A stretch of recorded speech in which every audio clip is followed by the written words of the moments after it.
Hi friends, good evening. Let me share some views with you all about the life which is given by the God Almighty. Human life is a great divine gift given by the Creator, that is Lord Brahma, and we are all protected by the Lord Vishnu. Last but not least, in the human life, some people behave like inhumans.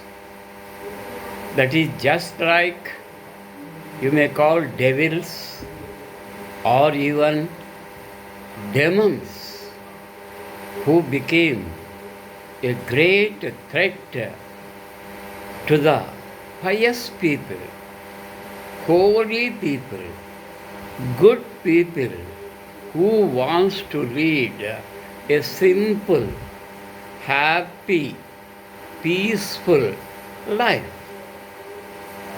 So the third person among Trimurtis, Lord Shiva, is the destroyer of all evils. So in this way,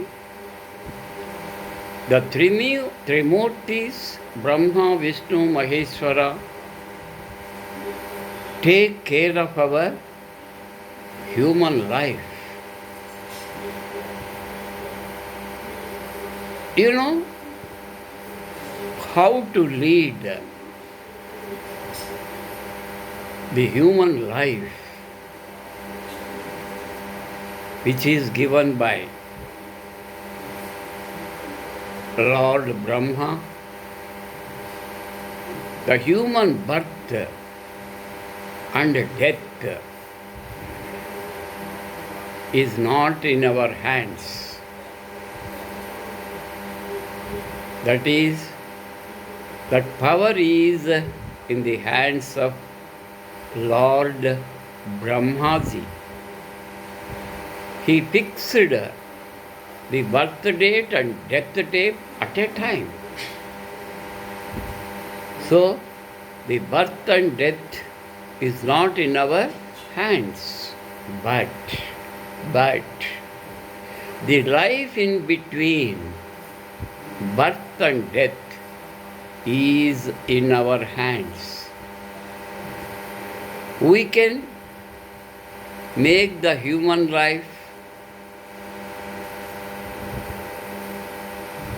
like a heaven.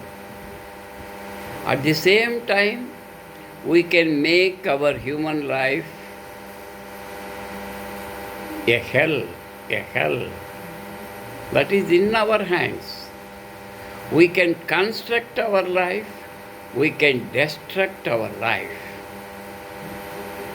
So how to lead a good life, a pious life, a holy life?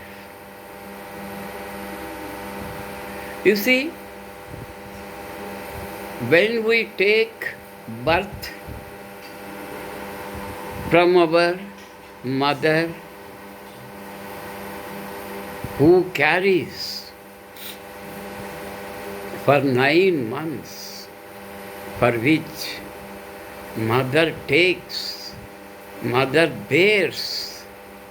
very much pain and strain, but she feels very, very happy when she gives birth to a small infant, a baby, a child. She feels very, very, very happy when she becomes a mother, and she will take care of the child. She look after the child. She nursed the child very, very affectionately with immense love and care.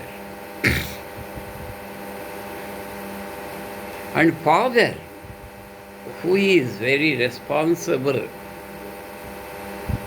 for the human birth, take much pains. He works hard, never feels strain, because it is his responsibility as a father, as a parent, to look after the family without any troubles. She always thinks and tries to make his family very, very, very happy. So parents are very, very responsible in nourishing and flourishing their children. You see, that is the blood relation.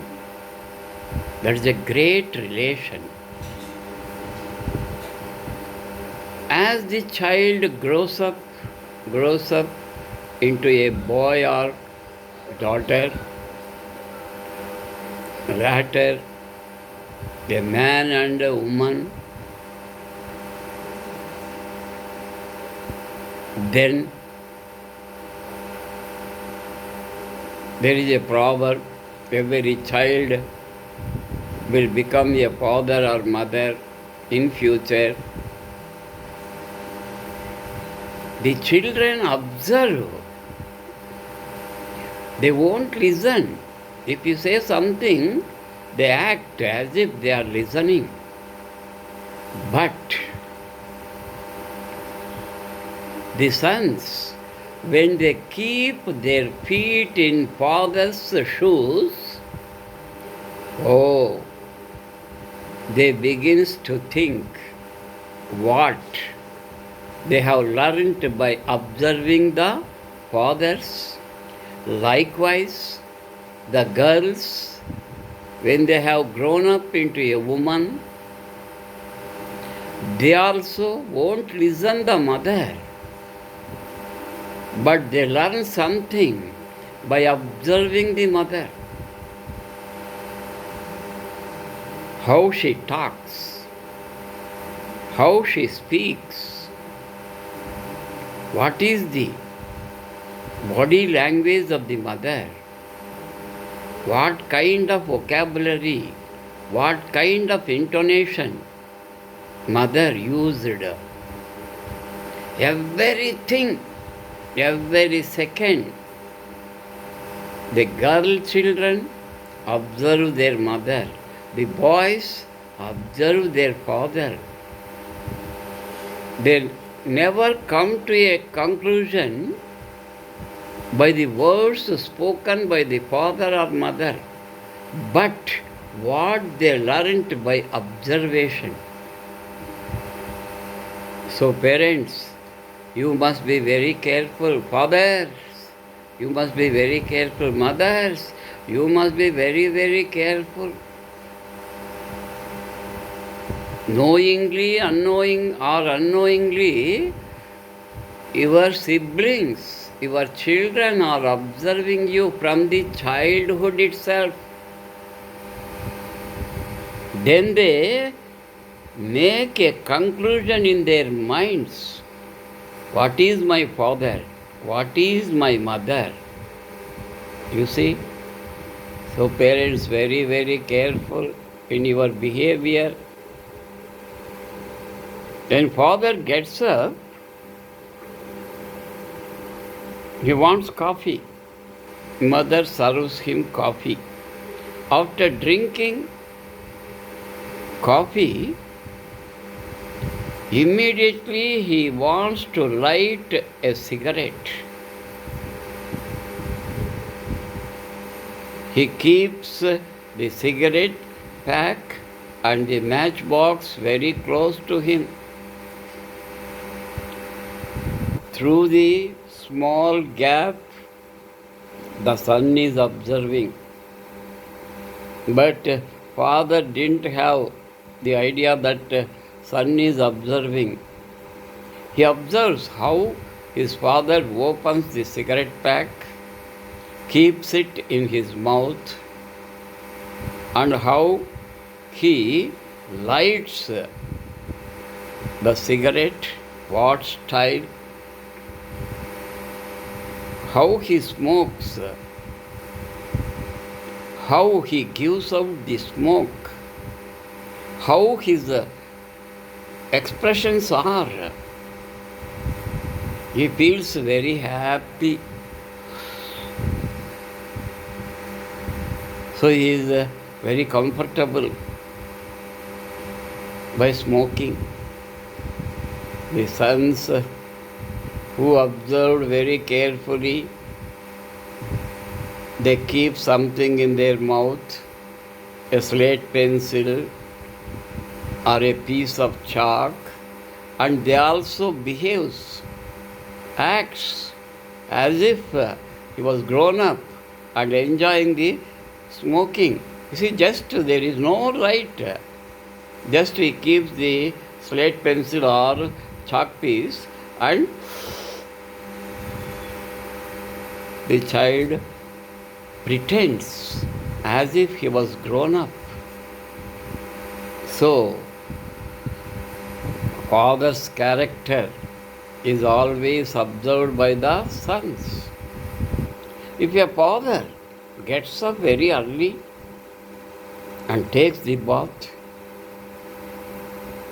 and go to the prayer room, puja mandir, there he lights the lamp and agarbattis, and if he do some puja by chanting some slokas, outside the house also the child behaves as if he has taken the bath, as if he is lighting the lamp, as if he is showing agarbattis to the god or goddess, and he bows head before something and he acts, he pretends as if he was praying. You see how beautiful.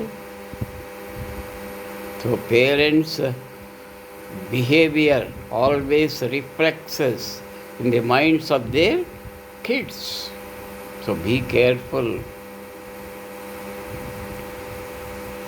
If mother always tells lies, the daughters also learn. They also practice how to tell different lies on different occasions. తల్లి అబద్ధాలు మాట్లాడితే ఆడపిల్లలు కూడా అబద్ధాలు నేర్చుకుంటారు. సినిమాకో మ్యాట్నీకో వెళ్ళి special class చాలా బోరింగ్గా ఉంది అబ్బబ్బబ్బా అని ఇంటికి వస్తారు. తల్లి భర్త దగ్గర అబద్ధాలు చెప్పింది గమనించుంటారు, లేదు పిల్లల దగ్గర అబద్ధాలు చెప్పింది గమనించుంటారు. సో తల్లిదండ్రులు జాగ్రత్త.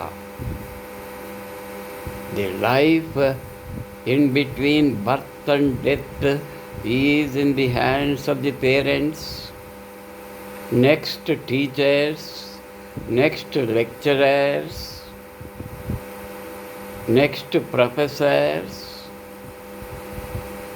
next boss, CEO or general manager. Next life, the remaining life, also depends upon the Sadgurus. You see, after 50 or 60, we have to take shelter from a Sadguru. You must take some mantrakshara, mantra bijakshara, and you must practice meditation. You must forget all the problems, all the issues of your family life. సంసారాన్ని మరచిపోవాలి. గురుమంత్రాన్ని ఉపదేశంగా తీసుకుని ధ్యానము, యోగా, భగవంతుని నామస్మరణ, జపము, తపము చేయాలి. వయస్సును బట్టి లైఫ్ స్టైల్ మారుతూ ఉంటుంది. Time will not change. You can't change the time. Don't forget. You can change your life style. Don't blame the time. నా టైం బాగలేదు. Why time is good for everything. You see, sun rises very early in the morning, sun sets very early in the evening. Because of you, sun won't change his timings and schedule. For each day there are 24 hours, 12 daytime, 12 hours night time. కాబట్టి టైమును blame చేయకండి. నీ పద్ధతి, నీ ప్రవర్తన, నీ నడవడిక, నీ మాట తీరు, భగవంతుడు నీకిచ్చినటువంటి జన్మను సార్థకం చేసుకునే ప్రయత్నం చేయాలండి మనిషి. ఈ కళ్ళు ఎన్నో చెడును చూసింటాయి గతంలో. నోరు ఎన్నో చెడ్డ మాటలు మాట్లాడింటుంది. చెవులు ఎన్నో చెడ్డ మాటలను వినింటాయి. ఈ నాలుక చాలా చెడు రుచులకు అలవాటు పడి ఉంటుంది. అన్ని రోగాలకు మూలం నాలుక. చూసారా? కాబట్టి నాలుకను నియంత్రించుకోవాలి. ఎప్పటి నుంచి? వయసులో నుండే. ఇప్పుడు 25 దాటగానే బీపీ, షుగర్ లెవెల్స్ పెరిగిపోతున్నాయి. ఎందుకు? ఈ నాలుక వల్లే. ఆహార నియమాలు సరిగ్గా లేవు. ఏది పడితే అది తినడం, బయట తిండ్లకు, రుచులకు, బేకరీ ఐటమ్స్కు, పిజ్జాలు, బర్గర్లు, ఇలాంటి మైదాతో చేసినటువంటి పదార్థాలు లోపలికి వేస్తే లోపల మన జీర్ణ కోసం సాత్వికమైన ఆహారాన్ని కోసమై మన జీర్ణాశయము ఏర్పాటు చేయబడింది.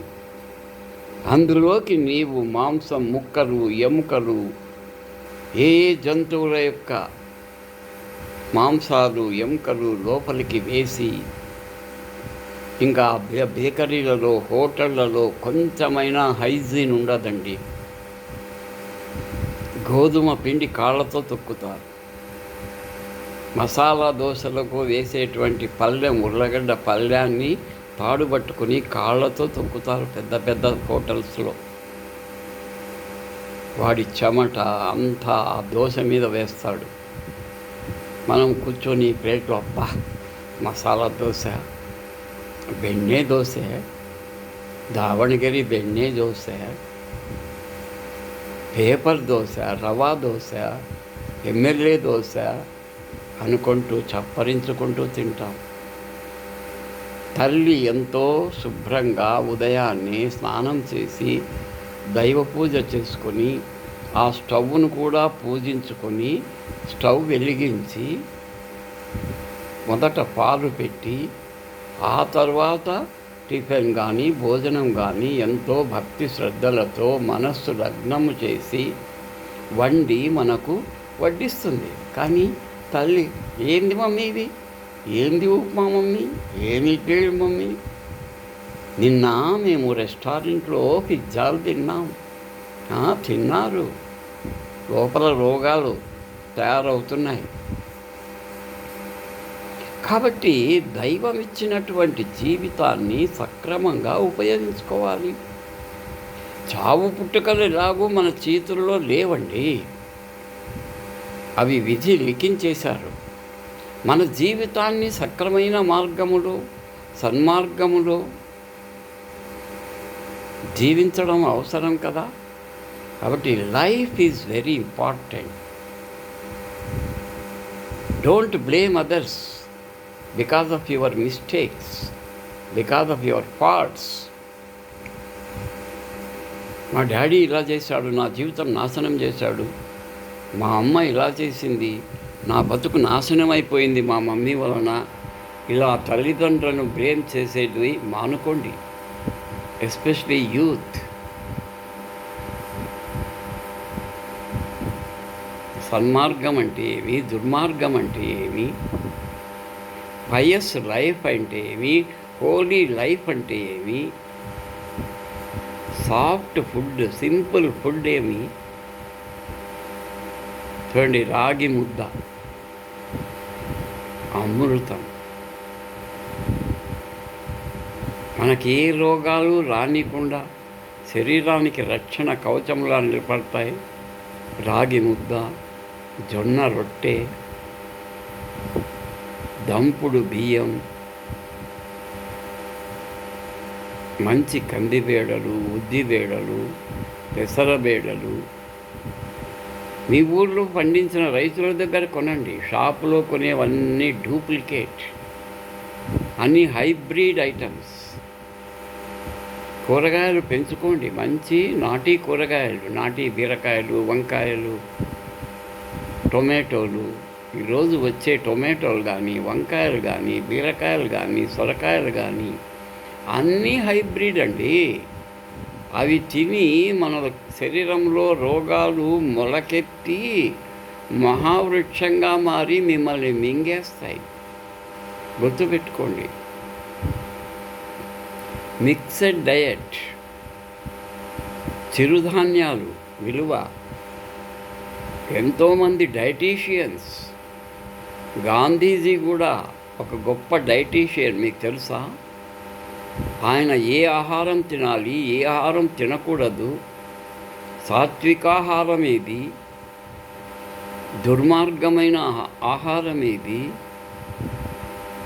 ఈ శరీరంలోకి ఎలాంటి ఆహారాన్ని ఇవ్వాలి. చూడండి, యాసిడిటీ అంటారు, ఇండైజెషన్ అంటారు, ఛాతీలో నొప్పి అంటారు, కడుపులో నొప్పి అంటారు, కాన్స్టిపేషన్ అంటారు. ఇవన్నీ ఎందుకండి? గతంలో ఉండేవా? లేదు కదా. మన శరీరములోకి నోటి ద్వారా ఏవంటే అవి నింపుతారే. ఎంత సున్నితమైనటువంటి శరీర నిర్మాణం మనది. మన యొక్క జీర్ణవాహిక, ప్రేవులు సాత్వికాహారం కోసమే నిర్మించినదండి. భగవంతుడు మనకిచ్చింది మాంసాహారం తినమని కాదు. జంతువులు, 4 కాళ్ళ జంతువులు. అందులో చూడండి, మేకలు, గొర్రెలు, ఆవులు, ఎనుములు పచ్చగడ్డి, ఎండుగడ్డి మాత్రమే తింటాయి. అవి మాంసాన్ని తినింది చూసారా? కుక్కలు తింటాయి చూసారా? నక్కలు తింటాయి. చిరుతపులి, పులి, ఇవన్నీ మాంసాహారానికి వాటి డైజెస్టివ్ సిస్టమే డిఫరెంట్ అండి. వాటి పళ్ళు చూడండి, కూర పండ్లు. మన పళ్ళు వరుస చూడండి ఎంత చక్కగా సమానంగా. శాకాహార ఆహారం తినడానికే ఈ పళ్ళు నిర్మించబడ్డాయి. కూర పళ్ళు ఎందుకు ఇవ్వబడ్డాయి? మాంసాహారం వాటికి ఇష్టం కాబట్టి. మన కూరపళ్ళు ఉంటే మనం ఏమైపోతాం చెప్పండి? రాక్షసులే కదా. రాక్షసులు నరభక్షకులు కదా, మనం మానవ మాత్రులు కదా. కాబట్టి సుఖంగా, శాంతిమయంగా అరిషడ్ వర్గాలకు ఎందుకు లోనవుతున్నాం చెప్పండి? అవి మనకు ఒక కొండ చిలువ చుట్టుకున్నట్లు మన శరీరాన్ని చుట్టి పడేస్తున్నాయి. విడిపించుకోలేకుండా ఉన్నావు. కాలుకు చుట్టుకుంటే కాలు విడిపించుకుంటే చేతికి చుట్టుకుంటుంది, చేతిని విడిపించుకుంటే మెడకు చుట్టుకుంటుంది, మెడకు విడిపించుకుంటే శరీరం అంతా పాకు చుట్టుకుంటుంది. కాబట్టి అరిసడ్ వర్గాలు అనేవి ఒక కొండ చిలువ లాంటివి. ప్యాంథర్ అంటే కొండ చిలువ. అంతకంటే పెద్దది అనకొండ, 20 అడుగులు 30 అడుగులు. అవి ఎలా జంతువులను చుట్టి పడేసి అలాగే మింగి అరిగించుకుంటాయి. కానీ మన శరీరం అలా కాదు కదా. చక్కని సాత్వికమైన ఆహారం, కూరగాయలు, పళ్ళు, సెరియల్స్ అంటే చిరుధాన్యాలు, బేడలు, కందిబేడలు, ఉద్దిబేడలు, పెసరబేడలు, ఇలాంటివి తినడానికి ఈ శరీరం నిర్మాణం జరిగిందండి. కాబట్టి మనిషి తన జీవన విధానాన్ని తెలుసుకోవాలి. ఎలా జీవించాలని కొంచెం గాంధీ మహాత్ముని పుస్తకాన్ని, వినోబా భావే ఆయన ఎలా జీవించాడు, రామకృష్ణ పరమహంసుల వారు, వివేకానందుల వారు, మరి ఆ రోజుల్లో మహర్షులు కొన్ని వేల సంవత్సరాలు ఎలా జీవించారు, వాళ్ళ జీవన శైలి ఎలా ఉండేది. మనం ఎప్పుడైతే పొయ్యి మీద వండి తింటామో అప్పుడే రోగాలు. చూడండి, ఆ రోజుల్లో వాళ్ళు కందమూలాలు తినేవాళ్ళు,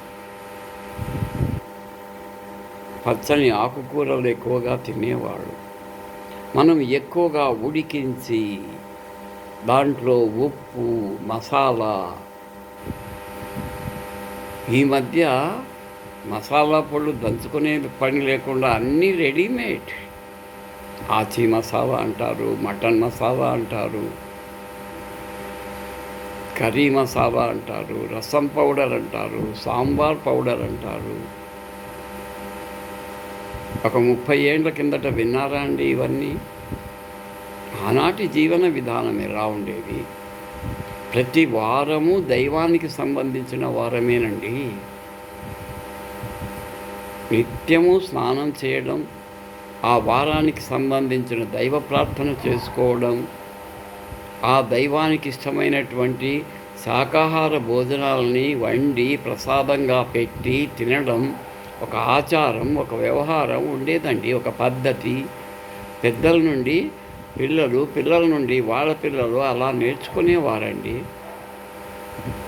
ఆ సంస్కృతి, ఆ సదాచారాలు ఎక్కడికి పోయాయి? అటకెక్కే. అన్నిటినీ మూటగట్టి అటక మీద పెట్టి ఇష్టారాజ్యంగా పళ్ళు తోమకుండా తింటారండి. పళ్ళ తోమకుండానే కాఫీలు, టిఫిన్లు, ఇంకా ఈ శరీరం స్నానం 3 పూట్లు చేసినా కంపు కొడుతుంది. ఎందుకండి? మనం తినే ఆహారం వల్లే. సాత్విక ఆహారం తింటే ఆ శరీరము చెమటది కంపు కొట్టదండి. ఎందుకు కొడుతుంది? కాబట్టి ఈరోజు ఆరోగ్య సమస్యలతో మనం సంపాదించిన సంపాదనలో సగము డబ్బు ఆసుపత్రుల పాలు చేస్తున్నాం. ఈ కార్పొరేట్ వైద్యశాలలు వచ్చిన తర్వాత మరీ దారుణమైపోయాయండి. కర్నూలులో నాకు చిన్న గోరు సమస్య వస్తే 10,000 ఖర్చు పెట్టించారండి నాతో. తెలిసి నేను ఆ చిన్న గోరు సమస్యకు 10,000 బిల్ పెట్టారండి ఒక కార్పొరేట్ హాస్పిటల్లో. కాబట్టి దైవం ఇచ్చినటువంటి ఈ జీవితాన్ని సక్రమంగా, క్రమశిక్షణతో, నియమబద్ధంగా పాటిస్తూ జీవిస్తే రోగాలు మనకు దరికి చేరవండి. కాబట్టి భగవంతుడు మనకిచ్చినటువంటి ఒక పవిత్రమైనటువంటి మానవ జన్మను దుర్వినియోగం చేయకండి. దయ ఉంచి సద్వినియోగం చేసుకోండి. ఆరోగ్యమే మహాభాగ్యం అన్నారండి. డబ్బు ఈరోజు వస్తుంది, రేపు పోతుందండి. అనారోగ్యం వస్తే అది కూడా వారం, 10 రోజులు, 15 రోజులు పట్టి పీడిస్తుంది. డబ్బు ఖర్చు అయ్యి మళ్ళా ఆరోగ్యం సంపాదించుకోవచ్చండి. కానీ మన లైఫ్ క్యారెక్టర్, మన బిహేవియర్, మన జీవిత విధానం, మన ప్రవర్తన, మన మాట, మన చేత చాలా జాగ్రత్తగా ఉండాలి. చెయ్యి జారితే వెనక్కి తీసుకోవచ్చు, కానీ మాట జారితే వెనక్కి తీసుకోలేము.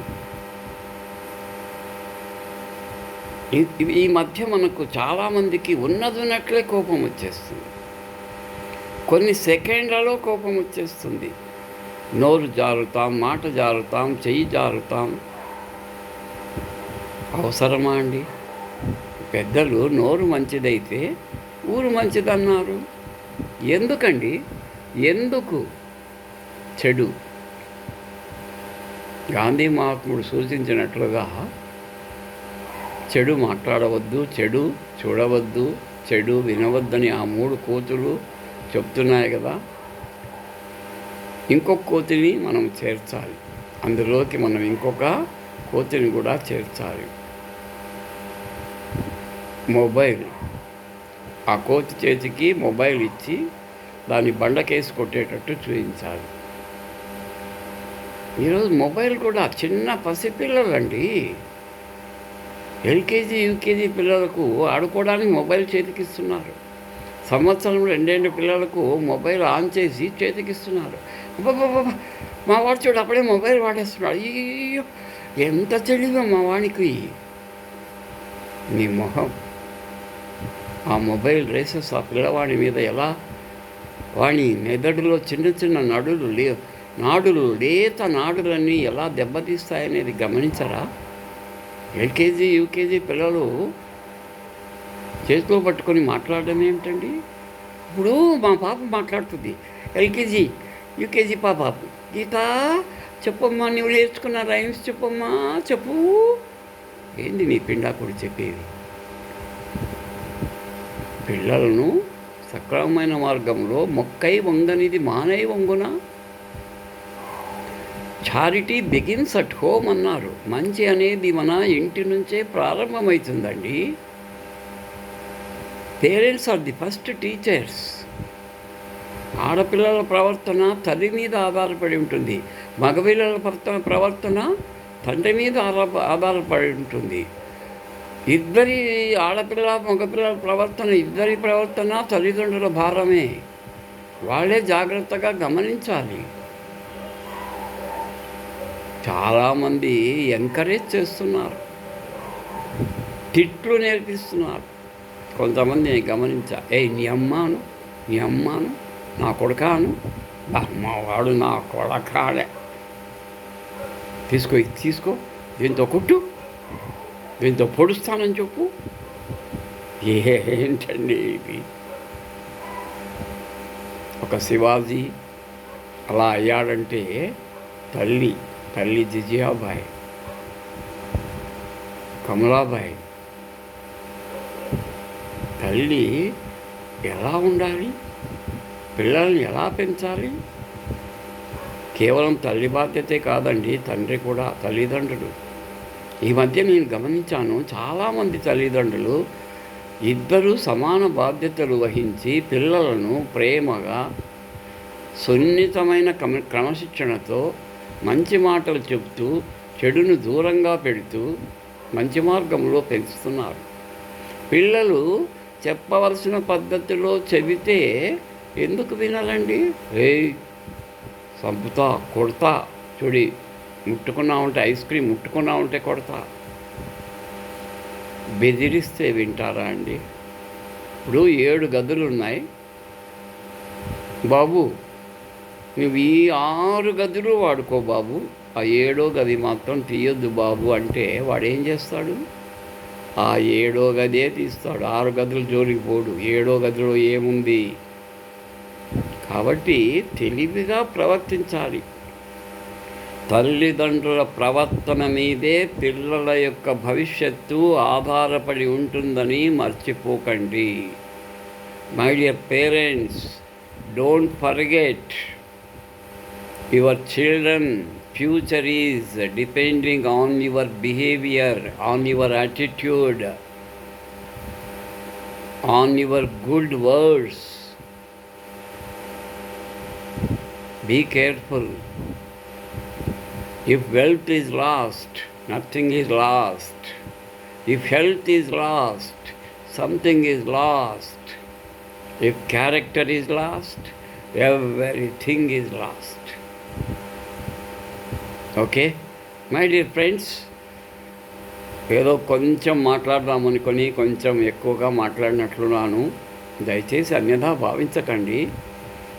ఏదో నేను ఈ 75 సంవత్సరాల జీవితకాలంలో నేను నేర్చుకున్నటువంటి మంచి, చెడు, దుర్మార్గం, సన్మార్గం, దాని ఫలితాలు, దుష్ఫలితాలు, చెడు ఫలితాలు, నేను కూడా పిల్లల విషయంలో కొన్ని తప్పులు చేసినాను. అవి ఈనాడు నా మీద పడుతున్నాయి, లేదని చెప్పను. కానీ ప్రతి తల్లి తండ్రి ఈ ఆధునిక ప్రపంచంలో చాలా జాగ్రత్తగా ఉండాలి. The world is full of dangers. We are living in a dangerous world. 100 రూపాయల కోసం ప్రాణాలు తీస్తున్నారు, గుర్తుపెట్టుకోండి. చిన్న పిల్లలను చిన్న వయసులోనే చెడు అలవాట్లకు లోను కావిస్తున్నారు. కాబట్టి తస్మాత్ జాగ్రత్త. శుభరాత్రి. Good night.